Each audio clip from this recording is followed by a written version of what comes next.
বলতে চাই, স্বাধীনতা অর্জন করার চেয়ে স্বাধীনতা রক্ষা করা কঠিন। বাংলাদেশ জামাত ইসলামী বরাবরই স্বাধীনতা রক্ষার জন্য আধিপত্যবাদীদের বিরুদ্ধে যুদ্ধ ঘোষণা করছে।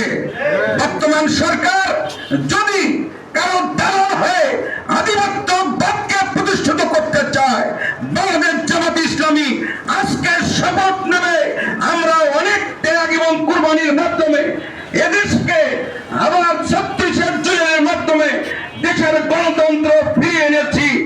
কে বা কার ইশারায় আমাদের বিজয়কে, দেশবাসীর বিজয়কে মানবিক মর্যাদা রক্ষা করতে চায়, বাংলাদেশকে মানবিক দেশ করতে চায়, উন্নয়নের দেশ করতে চায়, চারামুক্ত দেশ করতে চায়, সন্ত্রাস মুক্ত দেশ করতে চায়, জনগণের অধিকার প্রতিষ্ঠিত করতে চায়, তাদের বিপরীতে আধিপত্যবাদীদের ইশারায় আমাদের বিজয়কে আজকে পরাজয়ের গ্লানি দিয়ে দেশবাসীকে আজকে কিছু একটা করতে চাচ্ছেন।